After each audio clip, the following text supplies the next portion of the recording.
আল্লাহ বলছেন আজ বেঈমান হাসুক, ও চিরেই তুমি হাসো।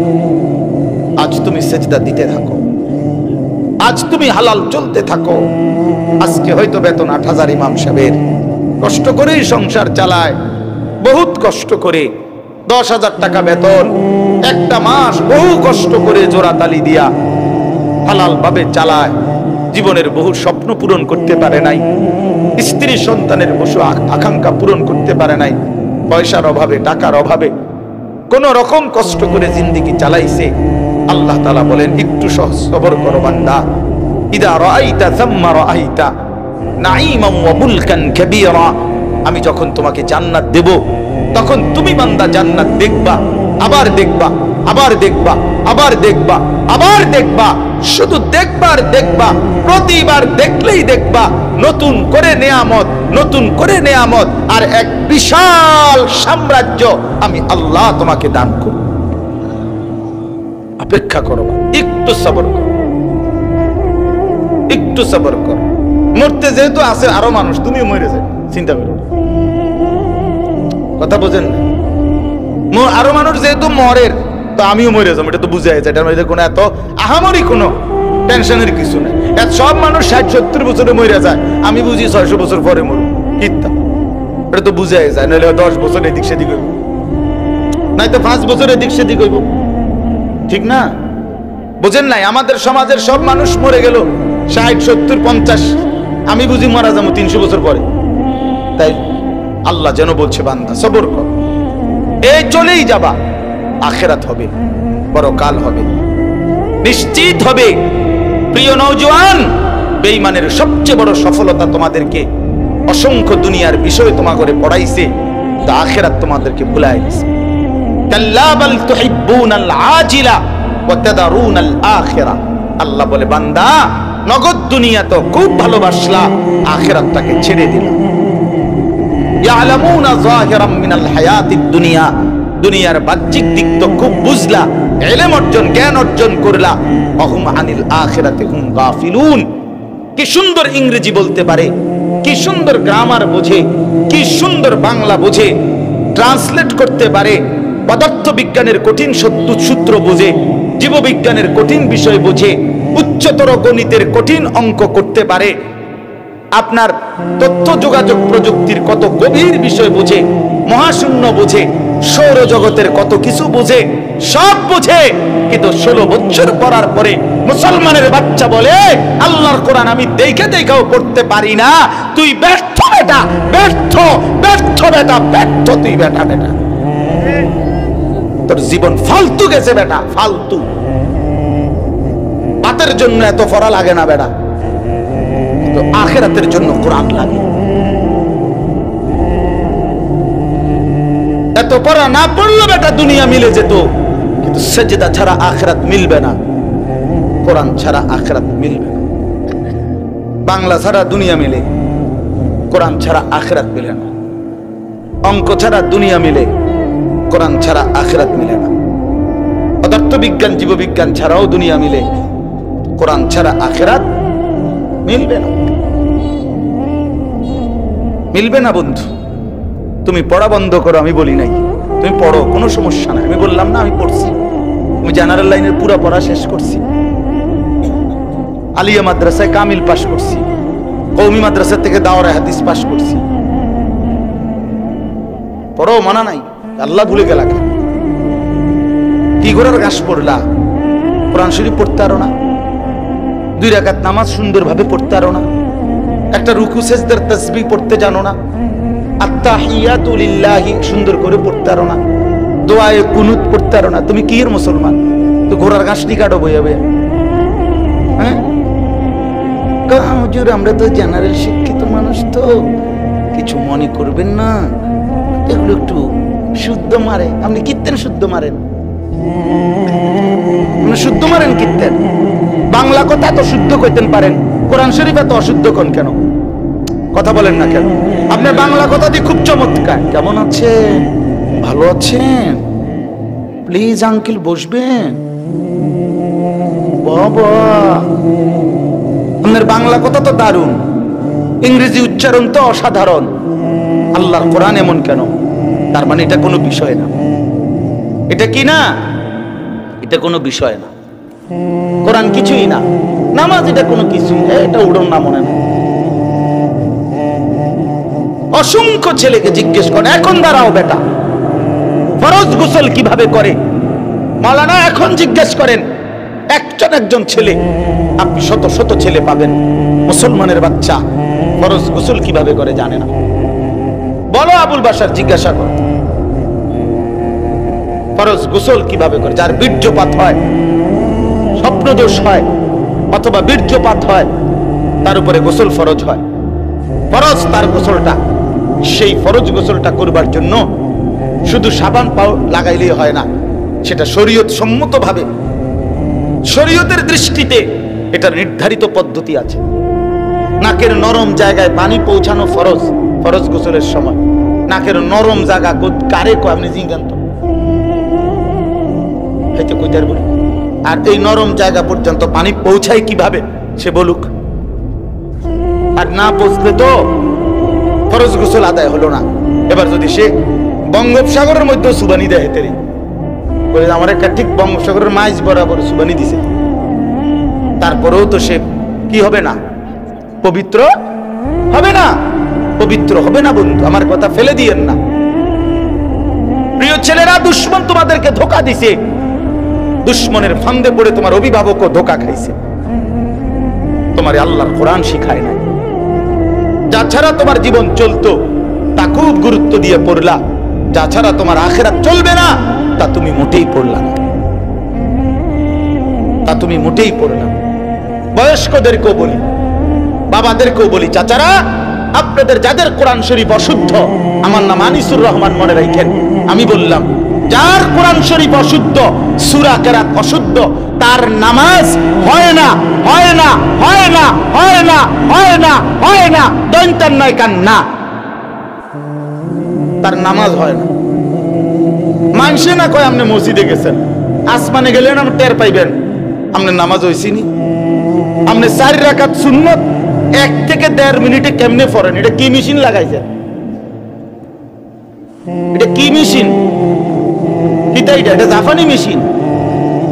হ্যাঁ, 4 রাকাত সুন্নত নামাজ কেমনে 1-1.5 মিনিটে পড়ে? তাবাতিয়াদা পড়ে কোন সময়? কুরআল্লাহ পড়ে। এটা কি নামাজ? 100 দানার তসবিহ 1 মিনিট লাগে না, শেষ। আপনি দললেই শেষ। দেখেন আসরের পরে যে তসবিহ পড়ে অনেক বয়স্করা, করে কি চাই? কি করে? হ্যাঁ, এমন করে দেখেন, একটা টান মারে আঙ্গুলটারে, অথবা তসবিটারে একটা টান মারে। এটা তসবিহ, এটা তসবিহ হলো এই আলহামদুলিল্লাহ, আলহামদুলিল্লাহ, আল্লাহু আকবার, আল্লাহু আকবার, এটা তসবিহ। নবী সাল্লাল্লাহু আলাইহি সাল্লাম এভাবে পড়তেন। ইনসাফ এটা বলে। কোরআনুল কারীম বিশুদ্ধ পড়া এটা হুজুরদের উপরে ফরজ না মুসলমানের উপরে ফরজ? বলেন না বাবা, বলেন না তো। তাহলে মুসলমানের উপরে ফরজ, হুজুরদের উপরে না তো, শুধু ইমানদারের উপরেই ফরজ, মুসলমানের উপরেই ফরজ। আমার কথা গায়ে লাগলে মাফ করে দিয়েন, কিন্তু ইনসাফের সাথে ভাইবেন। ছেলেটাকে কেন আল্লাহর কোরআন থেকে বঞ্চিত করলেন? মেয়েটাকে কেন নামাজ থেকে বঞ্চিত করলেন? বিবিকে কেন পর্দা থেকে বঞ্চিত করলেন?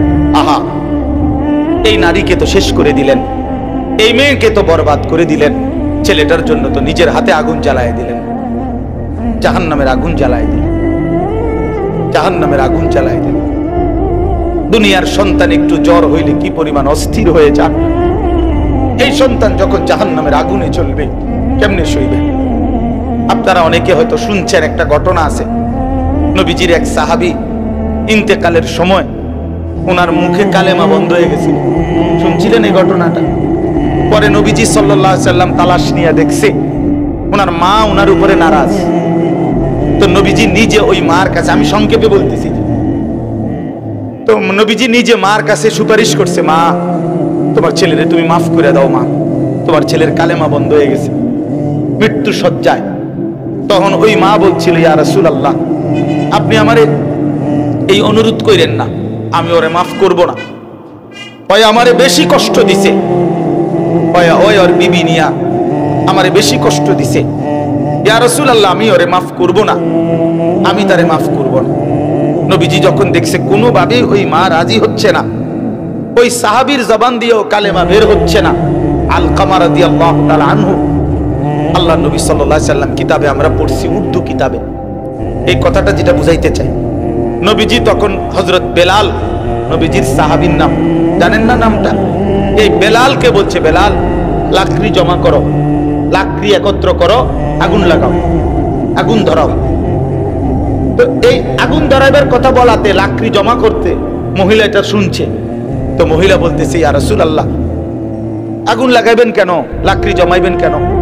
আল্লাহ রাসূল তখন বলছে, মা তুমি যেহেতু আরে মাফি করবা না, একটু পরেই যেহেতু কবরে গেলে সে জাহান্নামের আগুনে জ্বলবে, তো সেই আগুন মা আমি তোমার সামনেই দুনিয়াতে লাগাই দেই, পরে আগুন লাগায়া এখনই পুড়া ফেলবো, কারণ একটু পরেই তো সে কবরে গেলে জাহান্নামের আগুনেই জ্বলবে, তো সেই আগুন আমি তোমার সামনেই জ্বালায় দেই। আমরা নিজে পড়ছি এই কথা, আমি জ্বালায় দেই, এখনই দিয়ে দেই মা, তুমি যেহেতু মা মাফ করবা না।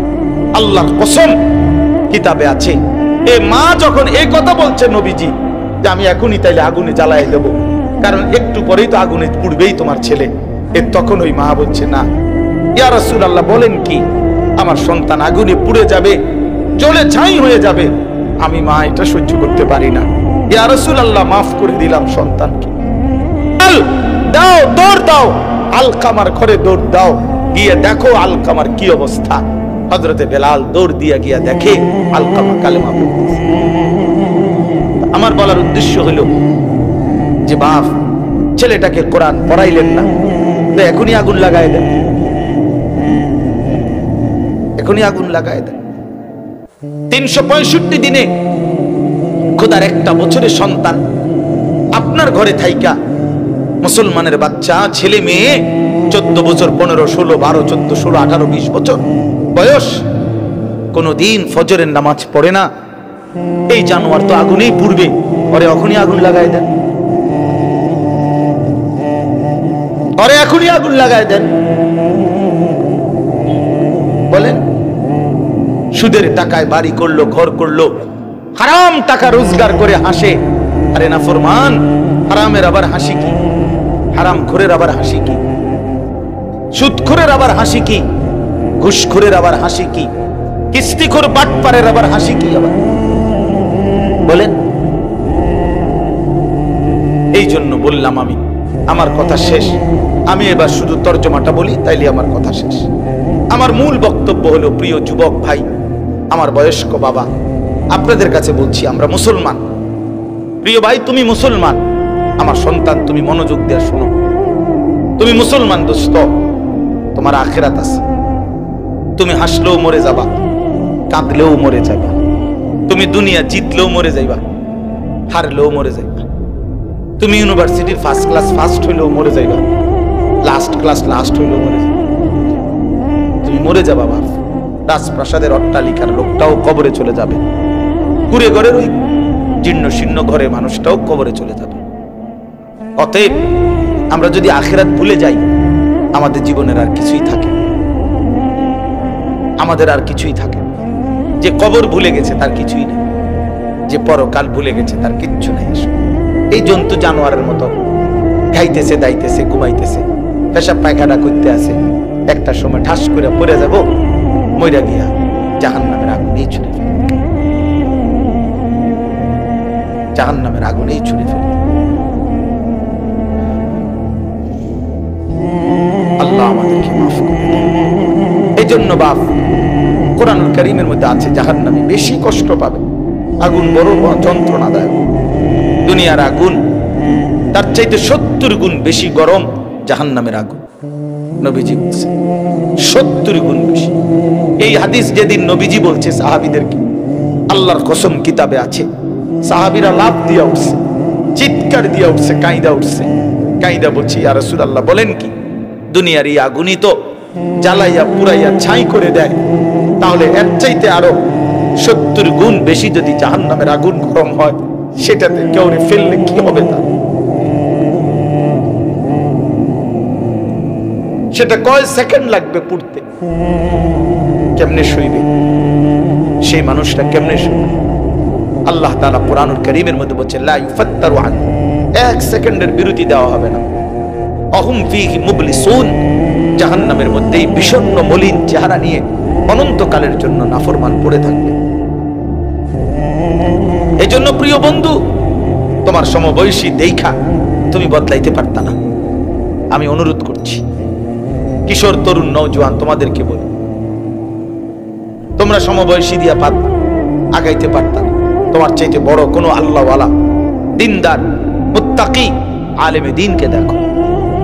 আর আপনাদের অভিভাবককে বলি, আপনার আল্লাহ আপনাদের সন্তানকে কোরআন পড়ান, ছোট বাচ্চাকেও পড়ান, স্কুল পড়ুয়া ছেলেটাকেও পড়ান।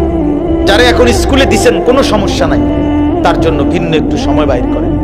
ছেলেটার শুক্রবারে সময় আছে, ছেলেটার শনিবারে সময় আছে, ছেলেটার বিকাল বেলা সময় আছে, ছেলেটার বার্ষিক পরীক্ষার পরে সময় আছে, ছেলেটার দ্বিতীয় সাময়িক পরীক্ষার পরে সময় আছে।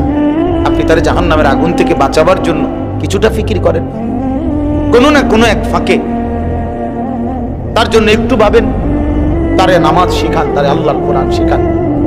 কমপক্ষে এতটুকু যে নারাজ, আপনি অসন্তুষ্ট বেনামাজির উপরে সন্তান, এতটুকু কমপক্ষে। আমি শেষ অনুরোধ সবসময় করি যে কোনো মা বাপ যদি কোনোভাবে সন্তানের সাথে আর পারলেন না, গাদ্দার, তার চুল, চার চেহারা, আপন সন্তান কিন্তু এত বড় গাদ্দার যে আপনি তারে এখন আর ভয় পান, আপনি তার সাথে আর পারতেছেন না, তবে এতটুকু শেষ, এই আমার কথা মনে রাখেন, শেষ অনুরোধ হইল কমপক্ষে এতটুকু কইরেন যে ওই নাফরমান বেনামাজি সন্তান, ওই হারামখোর সন্তান আপনার মুখে যেন কোনোদিন হাসি না দেখে। আপনার সন্তান যেন জেনে যায় যে মৃত্যু পর্যন্ত আমার বাপ আমার উপরে নারাজ ছিল, কেন? আমি যে নামাজ পড়তাম, আমার স্ত্রী যে বেপর্দা, আমি যে হারাম রোজগার করতাম, মৃত্যু পর্যন্ত। হযরত ওমর রাদিয়াল্লাহু তাআলা আনহুর এক ছেলের প্রতি তিনি একটি বিষয়ে শরীয়তের খেলাফ আচরণে নারাজ হইছেন, মৃত্যু পর্যন্ত আর তার সাথে কথা বলেন।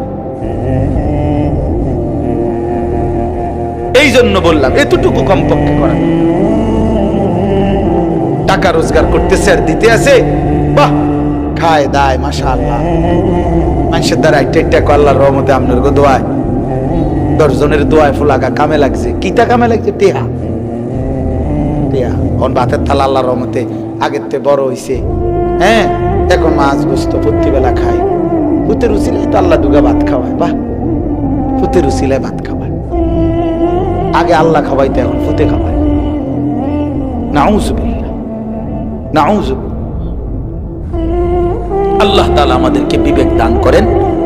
প্রত্যেকে বয়স্ক বাবা যারা আছেন, রমজান সামনে, এই যে রমজান মাস আসতেছে, রজব মাস চলতেছে, আপনারা ফয়সালা করেন যাদের সূরা, কেরাত, দোয়া, কালাম, রুকু, সেজদা, ওযু, গোসল, এগুলো আরেকবার একজন আলেমের কাছ থেকে ঠিক করে নেন। বর্তমান সমাজটা হলো এরকম যে রন্ধ্রে রন্ধ্রে, গলিতে গলিতে, রাস্তায় রাস্তায়, পাড়ায় পাড়ায়, মহল্লায় মহল্লায় মাদ্রাসা, নুরানি মাদ্রাসা, হাফিজি মাদ্রাসা, কওমি মাদ্রাসা। এত মাদ্রাসা প্রতি 10 মাইল লাগবে না, প্রতি 10 কিলোমিটারও লাগবে না, প্রতি 5 কিলোমিটার, 10 কিলোমিটারের ভিতরেই কি আছে?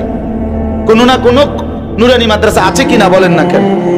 এত কাছে থাকার পরেও, এত ব্যাপক থাকার পরেও যেই বদনসিব এই জমানাগুলোতে আইসা অশুদ্ধ কোরআন নিয়া, অশুদ্ধ নামাজ নিয়া কবরে যাবে, আল্লাহর কসম তার মতো দুর্ভাগ্য, বদনসিব, মন্দ কপাল আর কেউ হইতে পারে।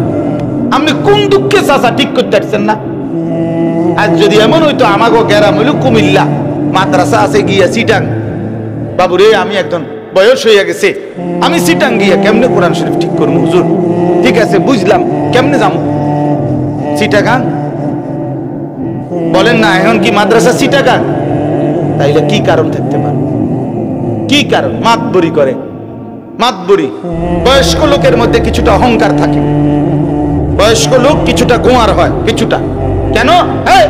বাতাসে বুড়ো হয়েছে, হ্যাঁ, নতুন নতুন কথা কয় বেটা, লম্বা লম্বা কথা। এই আমার একবার একজনে কইছে, বাতাসে বুড়ো হইছিনি আমি, না চাচা আপনি রৌদ্রে বুড়ো হইছেন, রৌদ্রে টাটকা রোদে আপনার টাঙ্গাইয়া ধুইছে আর আপনি বুড়ো হইয়া গেছেন। এটা কোনো কথা হইলো? আপনি রোদে বুড়ো হইছেন না বাতাসে বুড়ো হইছেন, এটা নিয়ে কথা। আপনাকে বলছি কল্যাণের কথা না, কথা বলেন। আপনাদেরকে আমি অকল্যাণের কথা বলছি? আপনারা বলছি সূরা ঠিক করতে। আপনার যদি সূরা ঠিক থাকে আমার সমস্যা কি? আর ঠিক না থাকলে সব ঠিক করতে অসুবিধা কি? দুনিয়ার এই লজ্জা তো কোনো লজ্জা না। কবরের শাস্তি, আখিরাতের শাস্তি যদি বেঁচে যাই, সেদিন আমাদের কথাই মনে পড়বে। সেদিন মনে পড়বে মোল্লাদের কথা, মৌলবীদের কথা, আলেমদের কথা। অতএব এই শেষ কথা হলো এটাই, আল্লাহ তাআলা এখানে বলছেন আম্মা ইয়াতাসাআলুন, হাসরের ময়দানে আখিরাত যে হবে, পরকাল যে হবে, কিয়ামতের মাঠ হবে। মক্কার কুরাইশরা প্রতিদিন নবীজিকে বলতো, মুহাম্মদ এটা কিভাবে হবে, কেমনে সম্ভব? এই কথা নিয়ে তারা নিজেরা কথাবার্তা বলতো, বিশ্লেষণ করত, নিজেরা অস্বীকার করত, বিদ্রুপ করত, ঠাট্টা করত। আল্লাহ বলেন আনিন নাবাইল আযীম, বন্ধু এক মহা সংবাদ আখিরাতের ব্যাপারে তারা নিজেরা পরস্পর প্রশ্ন করছে, সন্দেহের দৃষ্টিতে একে অপরকে জিজ্ঞেস করছে।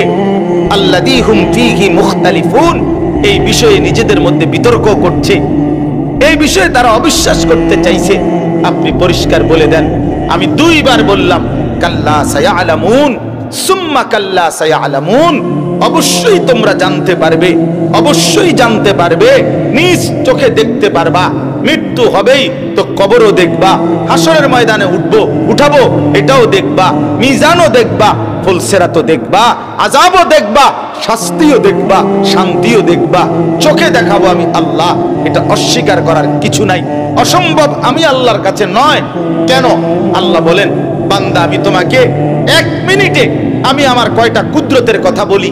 আলাম নাজআলিল আরদা মিহাদা, এই জমিন তো আমি আল্লাহ বিছাইছি, ওয়াল জিবালা আওতাদা, ওই পাহাড়গুলো তো আমি পেরেগের মতো গায়রা দিয়েছি, ওয়া খালাকনাকুম আজওয়াজা, নারী পুরুষ আমি তো তোমাদেরকে সৃষ্টি করেছি, ওয়া জাআলনা নাওমাকুম সুবাতা, সারা দিনের ক্লান্তির পরে রাত্রি গভীরে তোমাদের দুই চোখে ঘুম আমি তো এনে দিয়েছি, ওয়া জাআলনাল লাইলা লিবাসা, সারা দিনের আলোকিত দিনটাকে অন্ধকারের কালো চাদর দিয়ে ঢেকে রাত্রি আমি তো বানাইছি, ওয়া জাআলনান নাহারা মাআশা, আবার দিনের ফর্সা আলোকিত দিন তোমাদের কামাই রোজগার উপার্জনের সুবিধার্থে আমি তো বানিয়েছি।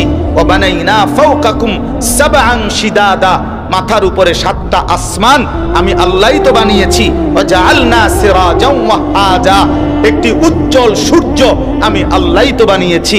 ওয়া আনজালনা মিনাল মুসিরাতি মাআন সাজ্জাজা, মেঘ থেকে প্রতিনিয়ত অঝোর ধারায় বৃষ্টি আমি তো নাজিল করছি। লিনুখরিজা বিহি হাব্বান ওয়া নাবাতা ওয়া জান্নাতিন আলফাফা, জমিন থেকে খাদ্য, শস্য, উদ্ভিদ, গাছ, চারা, পাতা, বাগান, ফুলের, ফলের, ফসলের, এগুলো তো আমি উৎপন্ন করছি। চারিদিকের এত কিছু যদি আমি আল্লাহ করতে পারি, ওইগুলো আমি পারবো না কেন? বলেন না কেন? এগুলো আল্লাহ ছাড়া কেউ করছে, তাহলে ওইগুলো আল্লাহ পারবে না কেন? আপনি যে ক্ষেতেরে এমন ভাবে চাষ দেন, জমিতে শেষ যদি কিছু থাকে, এটা শুদ্ধ টোয়া খুঁজে উঠে গেলাম, যে একেবারে কোনো নিশ্চিহ্নই থাকে না। আপনার যে গাছের আগের বারের যে ধানের একটা চিহ্ন পর্যন্ত ক্ষেতের মধ্যে আপনি রাখেন না। আল্লাহ বলেন একেবারে তো সাদা করে লাইছো ক্ষেতটা, কিচ্ছু নাই, আমি আল্লাহ যে একটা নমুনা দেখাইবা আমারে, এইটাও তো রাখো নাই। সেই অবস্থায় কি আমি ওই ক্ষেতের মধ্যে নতুন গাছ, নতুন ধান, নতুন চারা আমি কি বের করি না? তাই পারবো না কেন? আর এটাকে আমি একবার করতেছি। এই জন্য বাপ, এই কথা শেষ। আল্লাহ এটা বুঝাইতে চাইছে, বান্দা চারিদিকের এই পৃথিবী দেখো, এই সবটা জগৎ আমি সাজিয়েছি, অতএব আমি আখিরাতও সাজাবো, আমি কবর বানাবো, আমি আল্লাহ আখিরাতও বানায় রাখছি, জান্নাত জাহান্নামও বানায় রাখছি। অতএব আমি আল্লাহর এই দুনিয়ার এই বিষয়গুলো যেমন সঠিক, পরকালের বিষয়গুলোও সঠিক। সঠিক কিনা প্রিয় ভাই? অতএব আল্লাহ বলেন আমি দেখাবো, আমি বুঝাবো বান্দা, আমি দেখাবো। কাজেই কোনোভাবেই নিজেরা যুক্তি দিয়া তর্ক দিয়া এবং কোন বেঈমান নাফরমানের কথায় প্রতারিত হয়ে আখিরাত ছাইরেন না। এই শেষ কথা, বাপ আখিরাত ছাইরেন না, কবর ভুইলেন না, কবর ভুইলেন না। যুবক ছেলে নষ্ট হইও না। নষ্ট একটা নারী জীবনের সব না ভাইয়া, নারী মিলেই যাবে। যারে আল্লাহ পুরুষ বানাইছেন তার জন্য আল্লাহ স্ত্রীও হালাল তৈরি করে রেখেছেন, এটা মিলেই যাবে। যারে আল্লাহ তৃষ্ণা দিছেন তার জন্য আল্লাহ পানিও রাখছেন, যারে আল্লাহ ক্ষুধা দিছেন তার জন্য আল্লাহ খাবারও রাখছেন। অতএব যার জন্য আল্লাহ যৌন চাহিদা দিয়েছেন তা পূরণের হালাল ব্যবস্থাও আল্লাহ রাখছেন। তুমি কে কুত্তার মতো হয়ে গেলা? তুমি কেন কুত্তার মতো, জানোয়ারের মতো, হাইওয়ানের মতো তুমি কেন নাফরমানের এই জিন্দেগি পছন্দ করে নিলা? এই জন্য দয়া করে এটা মনে রাখবেন, নারাজ হইয়েন না। বলে কুকুর বললেন, হ্যাঁ কোরআন শরীফে বলছে, আপনি নারাজ হইবার কিছু নেই। পরে গিয়ে বদনাম করবেন, হুজুর এটা কিতা কইল, কোরআন শরীফে বলছে। ফামাসালুহু কামাসালিল কালব, সরাসরি কোরআনের আয়াত। আল্লাহ বলছে নাফরমান কুকুরের মতো, সরাসরি কোরআনের আয়াত, কুত্তার মতো। ইন তাহমিল আলাইহি ইয়ালহাস আও তাতরুকহু ইয়ালহাস। আল্লাহ বলছে কুকুরের স্বভাব, পাইলেও জিহ্বা লম্বা করে, না পাইলেও জিহ্বা লম্বা। আল্লাহ বলছে নাফরমান এরকম, পাইলেও জিহ্বা লম্বা করে, না পাইলেও জিহ্বা লম্বা করে। এজন্য কুকুরের স্বভাব। নবীজি বলছেন আদ-দুনিয়া জিফা ওয়া তালিবুহা কিলাব। দুনিয়া একটা পচা লাশের মতো, আর শুধু দুনিয়ার লোভে দুনিয়ার পিছনে যে দৌড়ায় সে কুত্তা, কিলাব। তাহলে এবার কি কইবেন? এবার কার লগে রাগ হইবেন? কথা বলেন না। আল্লাহও বলছে কোরআনে, নবীও বলছেন হাদিসে। এবার নারাজ হবেন কার লগে? হুজুরের উপরে। কি দিয়া? আমার উপরে কি দিয়া নারাজ হবেন? আল্লাহ আমাদেরকে বুঝ দান করেন। আজকের এই মোবারক মাহফিল আল্লাহ তাআলা কবুল করে নেন। আজকের থেকেই শুরু করেন। নওজোয়ান, আজকের এশার নামাজ এখান থেকেই শুরু করো তোমার পরিবর্তন। এখন কোন মুনাফিকের মতো, আল্লাহ রাসূল বলছে, হাদিস স্পষ্ট হাদিস, নবী বলছে এশার নামাজ পড়তে কষ্ট হয় তার, মুনাফিক যে। ফজরের নামাজ পড়তে কষ্ট হয় তার, মুনাফিক যে। এই জন্য যে এশার নামাজ এবং ফজরের নামাজ পড়ে না, রাসূল বলছে সে মুনাফিক। এখন নিজের নামের লিস্টি দিয়া দাও, এখনই প্রমাণ হয়ে যাবে কে মুমিন কে মুনাফিক। কথা বুঝেন না? মুনাফিক এক্ষুনি ভাগ্য যাবে ডাইনে বামে, ইমানদার নামাজে যাবে। ঠিক আছে না? ইনশাআল্লাহ। তো আর কি, আমরা চিনবো এখনই, এখনই দেখা যাবে মুমিন কে মুনাফিক। আল্লাহ তাআলা আমাদের প্রত্যেককে ইমানদার হওয়ার তৌফিক দান করেন। আজকের মাহফিল আল্লাহ কবুল করে নেন। এই মাদ্রাসা আল্লাহ তাআলা ভরপুর বরকত দান করেন। এশার নামাজের পরে আবার যথারীতি উলামায়ে কেরাম বয়ান করবেন, আপনারা সেই বয়ান শুনবেন। আগামী 31 জানুয়ারি, 1 ফেব্রুয়ারি, 2 ফেব্রুয়ারি বিশ্ব ইজতেমা, 31 জানুয়ারি এই মাসের, বলেন আলহামদুলিল্লাহ। এজন্য সবার কাছে আহ্বান, বিশ্ব ইজতেমায় অংশগ্রহণ করবেন। উলামায়ে কেরামের সাথে থেকেই দাওয়াত ও তাবলীগের কাজ করবেন। সাদ নামের এক ভণ্ড, এক প্রতারক, এক মুনাফিক, এক বিশ্বাসঘাতক, তার গুন্ডা সন্ত্রাসী নিয়ে দাওয়াত ও তাবলীগের মধ্যে বিভেদ করার যেই চক্রান্ত করছে, এটা কোনোদিনও বাস্তবায়ন হবে না, টিকবে না। দাওয়াত ও তাবলীগ সহ ইসলামের সব কাজ উলামায়ে কেরামের তত্ত্বাবধানে 1450 বছরের ধারাবাহিকতায় চলতেছে, এখনো চলবে, কিয়ামত পর্যন্ত চলবে ইনশাআল্লাহ।